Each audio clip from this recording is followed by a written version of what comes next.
President Shariif, Sheikh, Assalamu alaikum.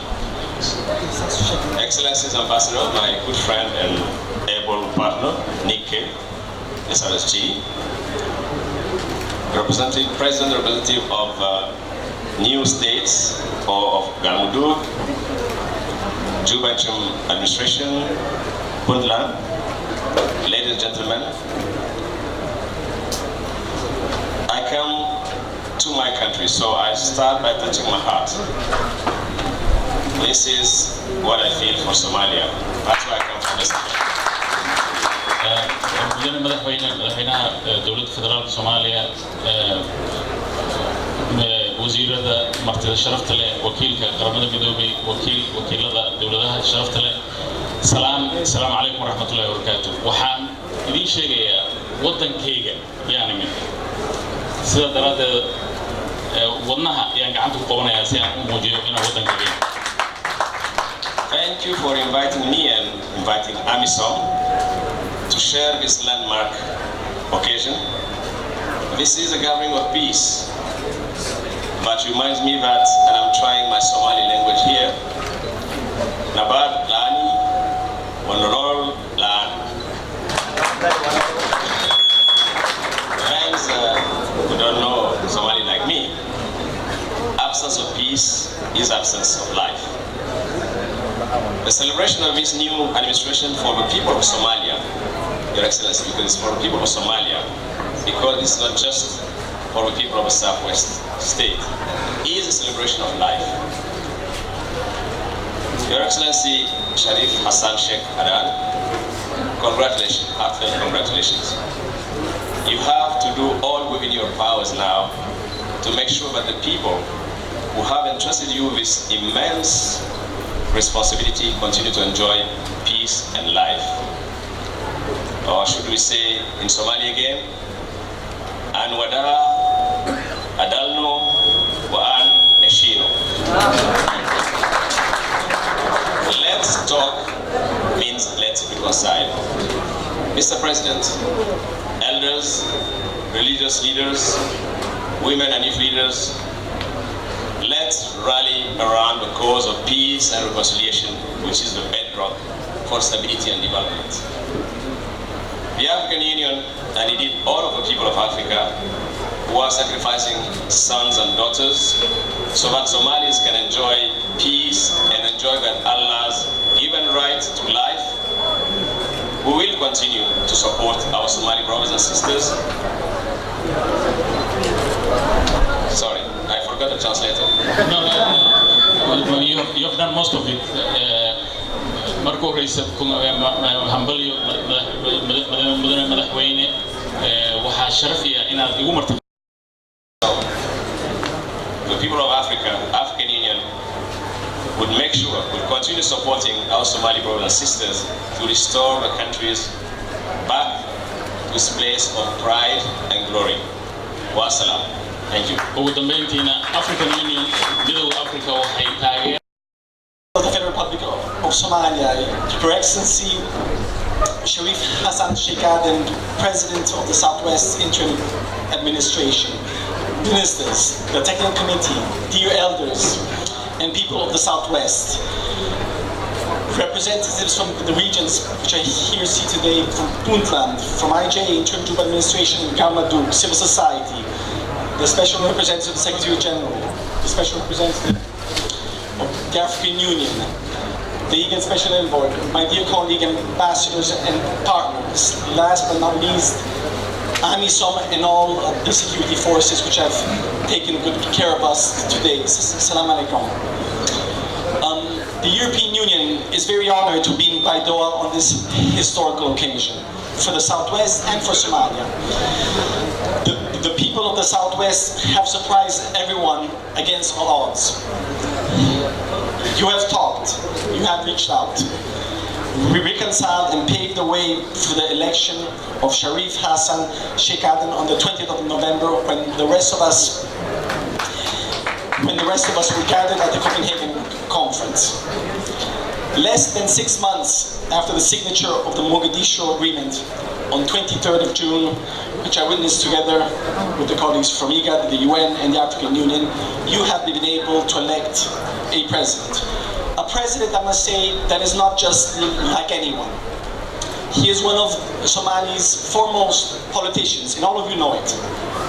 A former speaker, a long-standing partner of the European Union, whom I had the privilege to know since 2005.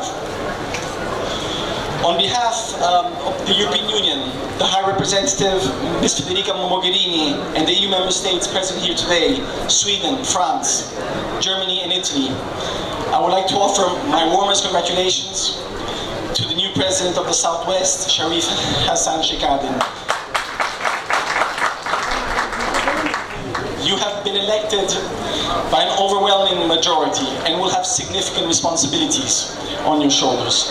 I would like also to take the opportunity here to thank the President, Hassan Sheikh Mohamud, the federal institutions, the technical committee, the elders and the people of the Southwest who made this process possible. You have driven forward a unique reconciliation process, leading to a formation, we hope, to a new state, and elected someone who will be able to project your expectations in the Southwest and beyond. The administration formation process of the Southwest, I believe, can be a model for the rest of Somalia. I met President Shariif Xasan very recently, and I very much appreciate his commitment to reach out, to sit down with and listen to his people, and take into account their concerns. I was assured by the President that he intends to travel throughout the Southwest and consult with the local population. Reconciliation needs to start from the bottom, and the European Union, through Finnish Church Aid and CRD, will support a district administration process.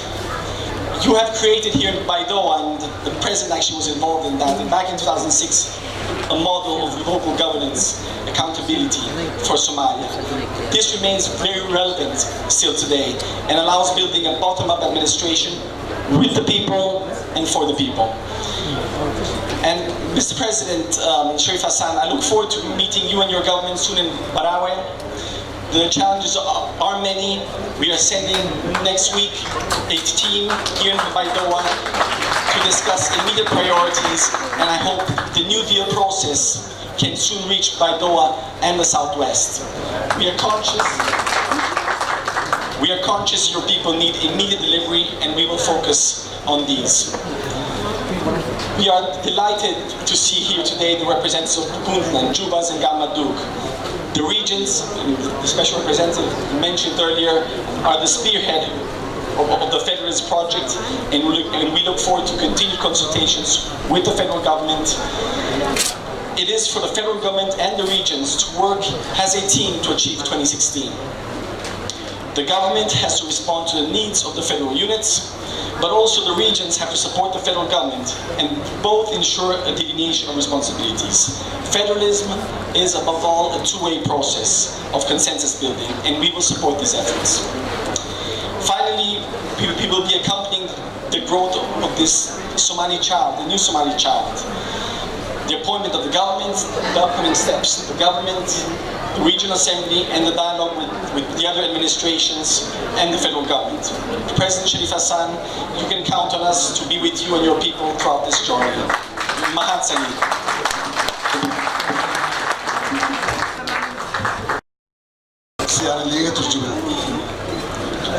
مدن مدحوينها دولة فدرال كالصوماليا حسن شيخ محمود مدحوينها كونفورت قلبات شريف حسن شيخ آدم حلدبانada shacabka Soomaaliyeed halkan jooga saxabiyaasha beesha caalamka guddiga salaamu calaykum waxaan arkaa waqtigiinu aad u galaabsi u yahay xiisa badan oo qabtaan labada madaxweyne inay idin la hadlaan marka anaga teen waan soo gaabinaynaa madaxweyne Xasan guud ahaan urur goboleedka IGAD iyo dawladaha ku bahoobay IGAD ay Soomaaliya ogtahay inay saldhig u tahay intaba way ku hambalyeynayaan adiga iyo dawladda aad hogaaminaysa oo maaragtay golaha wasiirada oo Prime Minister Cabdiweli iyo baarlamaanka guud ahaan waa idin hambalyeynayna runtii sababtan waxa weeyaan go'aankii aad qaadateen inaad Soomaaliya ka bixisaan dhibaatada muddo badan dhowr iyo 20 sano hadda ku soo habsatay oo rasmi ah in dawladnimo la aado laga baxa foollo oo loo kaca dawladnimadana waxay ka bilaabanaysaa deegaamada ilaa iyo gobolada ilaa iyo caasimadda marka waxaan runtii ku faraxsanahay inaan qayb ka ahaa 23 Juun saxiix ka dhacay Muqdisho oo lagu sameeyay guddigii farsamada oo arrintan ay gelin lahaa runtii golaha wasiirada oo halkan Khalid iyo Abdallah iyo Ibrahim runtii aad bay u shaqeeyeen way aad u mahadsanyihiin iyo guddiga guud ahaan arrintan ka soo shaqeeyay madaxweyne runtii waa in la aqoonsadaa qofka hadduu shaqo wanaagsan u qabto waa inaad aqoonsato weli bila sharaf inaad sameeyay iyo gabdhaha ka soo shaqeeyay midda labaad waxaan runtii u hambalyeynaa CRD Jibriil iyo saaxiibadiis oo runtii aan ognahay shaqo badan inay qabteen mar walba waxaa la yiraahdaa ururgoboleedka IGAD ayaa hawl fududeynta sameeya safartan hawl fududeynta waxaa sameeyay maaragtay Jibriil iyo shacab Soomaaliyeed oo ururka u shaqeynaya marka aad iyo aad runtii u mahadsan yihiin waxaan leenahay garabkiina nahay madaxweyne arrintan aad sameyseen maanta waxa weeyaan saldhigga dawladnimada Soomaaliya waxaad joojisay bila tiir weyn oo ummadda Soomaaliyeed ku soo hoyan karta dawladdan shacabka Soomaaliyeed idil guud ahaan ay wadeegaysa laakiin hadda qaas ahaan waxaan rabaa goboladan saddexda inay u adeegto waxaan isleenahay kuwa dambe oo soo socda waxaan dhiirigelinayaa runtii gobolada dhexe madaxweyne gobolada dhexe waxaan leenahay sanadkan intuusan dhamaanin inay ciidana tiirka la joojiyo aan jecelnahay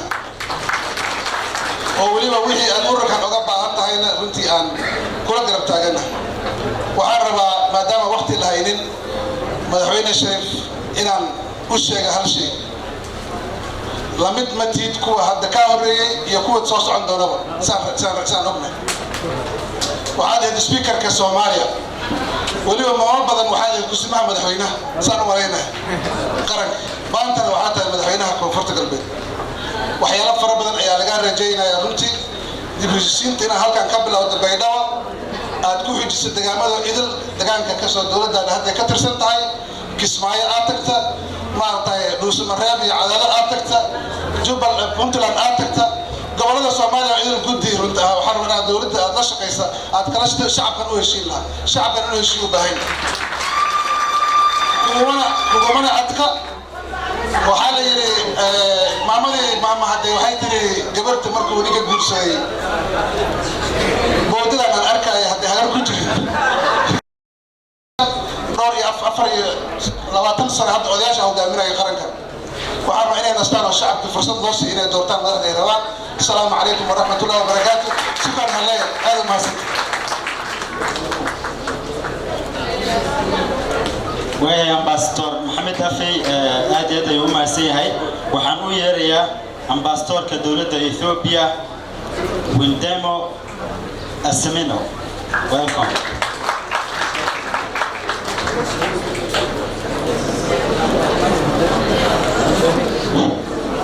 صباح ونعسل I think it's Gala ونعسل His Excellency Xasan Sheikh Mahmoud, President of the Federal Republic of Somalia, His Excellency Shariif Xasan, the Regional President-elect, Minister of the International Community.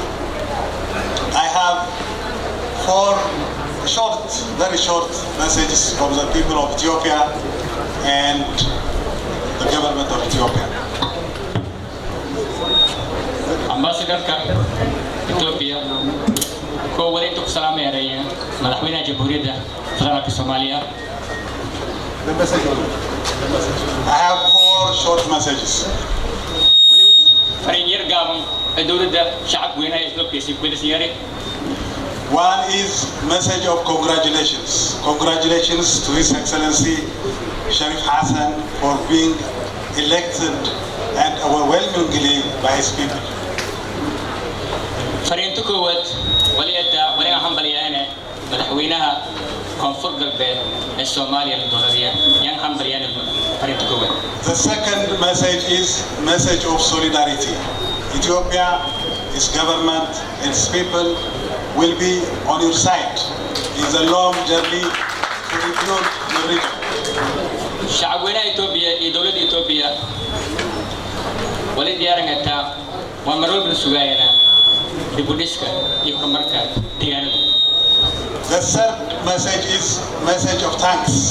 There are many parties, actors who played a role in this endeavor. The first one is the government, especially the president and his national leaders have played a great role in this journey. It is not an easy choice.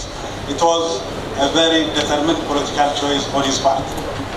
farinta saddexaad wali tama mahadcelinta koowaad oo isku leh dowladda federaalka Soomaaliya farintum kumar ilidi muddo dheerna darartay iyo mahadcelinta koowaad isku leh shacabku intuu isdoorada siyaasadda guud. The people of Ethiopia and the government of Ethiopia also would like to thank those signatories, those actors at local level and at national level, parliamentarians and so on. But before anything, it is the people of the Southwest that should be congratulated, should be thanked. Thank you dambo itole tawale mahadceliyaan saxiyaashii barnaamijka ku margaliyay shacabweynaha Ethiopia iyo dowladda Ethiopia wali eediyay mahadceliyay shacabka dego gobolada muslimiinta gobolka koonfur galbeed Soomaaliya iyo mahadceliyay guli weyn geeyeen.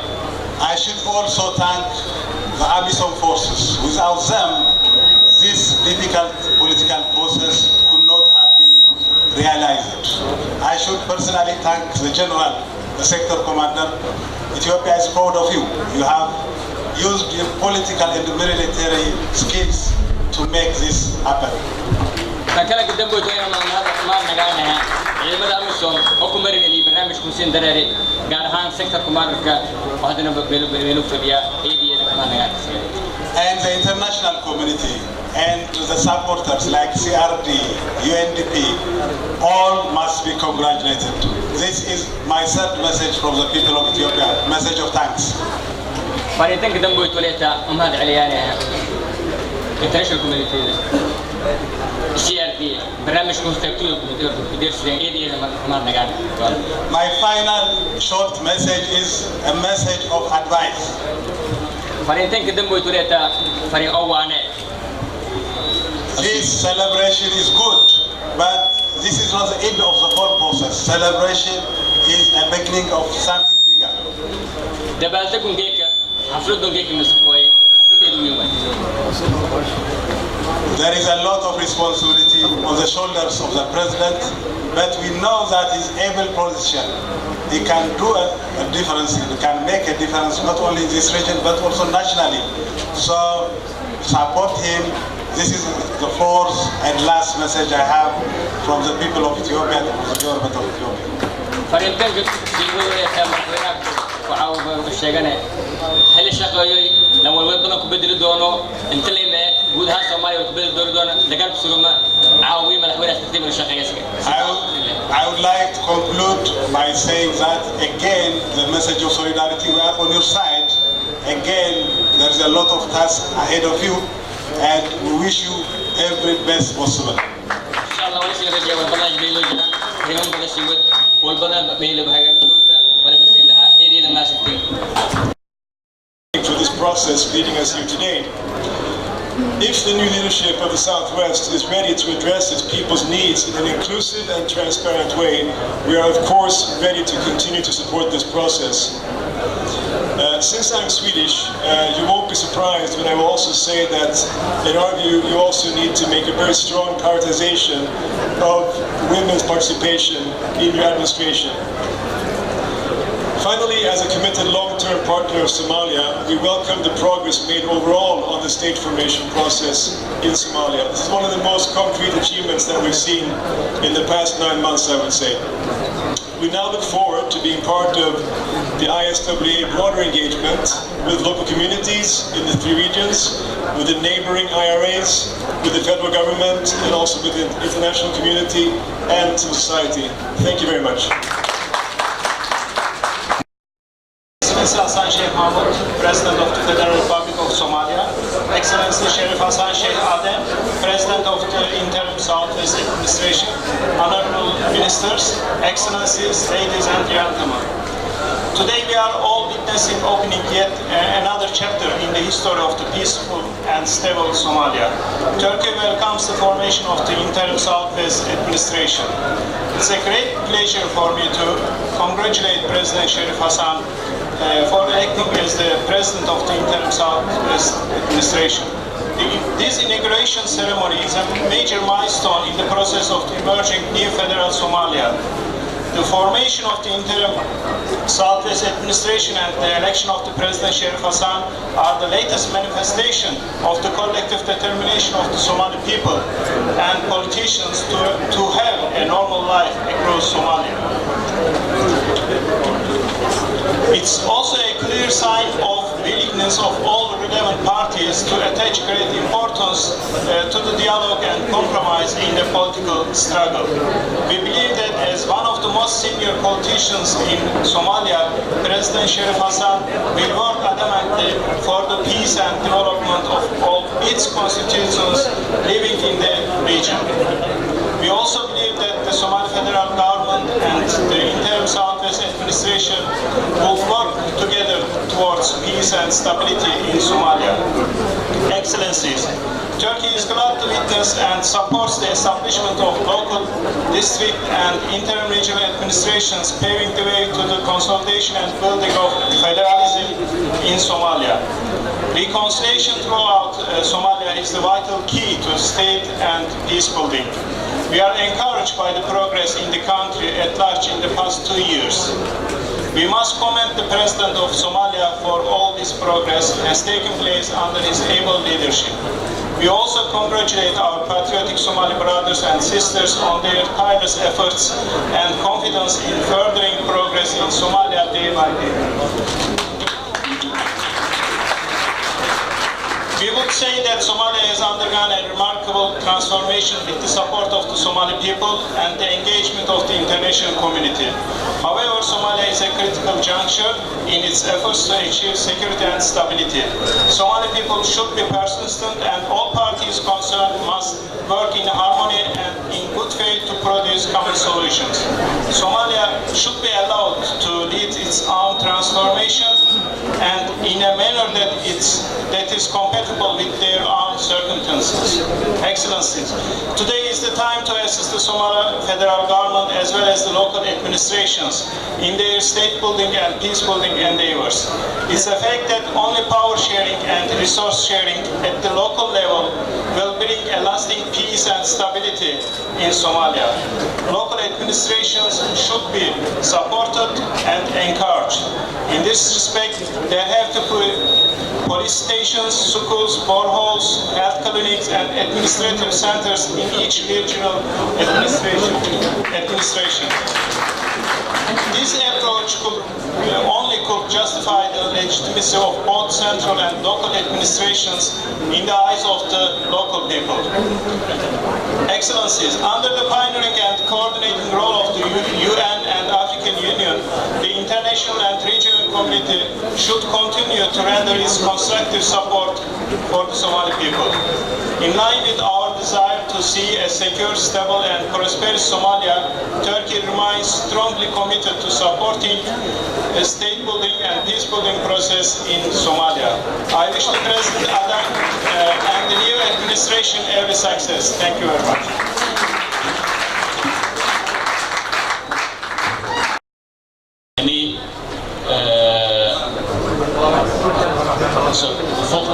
Promise.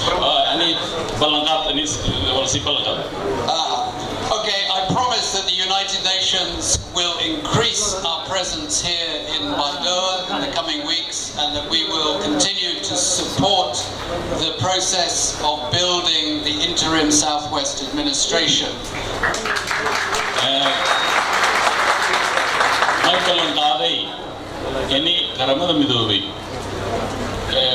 roogowka baydhabo gobolkan roogda la sii weynayo sidaata inta lagu weynayo in taageero la siiyo maamulka dhisowkan la dhisow maamulka kumeelgaarka koonfur galbeed in la dhisawna taageersan si ay kala qaadeen. In Copenhagen, I said 2015 will be the year of federalism in Somalia, and the United Nations will be more and more present in the federal regions and member states of Somalia. Copenhagen shirkii la boqday markii aan roogi ma array sanadkan hadda bilowdo doono 2015 may nagday sanadka federaalka oo Soomaaliya nagday Michael array in qaramada midoobay in meel kasta oo maamul goboleedyada la ka dhiso Soomaaliya in rooga soo iyo ballan qaadigeeda markaan meel rooga. And I can promise the United Nations will stay and we will expand our presence in Somalia. This morning in Mogadishu, one of our United Nations convoys was attacked by a bomb. That does not scare us, that does not make us go away, that makes us more determined to stay and to expand in Somalia in support of peace in Somalia. I thank you very much. Michael Messi ballan qaaday qaramada midoobay in Soomaaliya si roogas meel Hassan Sheikh Mohammed, President-elect Shariif Hassan Sheikh Adam. There are good and bad parts to speaking towards the end. Many points have been made, and of course I support those made by colleagues, not least the SRSG and my EU colleague Ambassador Chervone. I've been striking out sentences to save on time. There are of course a few things that I really want to say, but I will keep them short. First of all, congratulations to President-elect Shariif Hassan Sheikh Adam and to the people of Southwest for the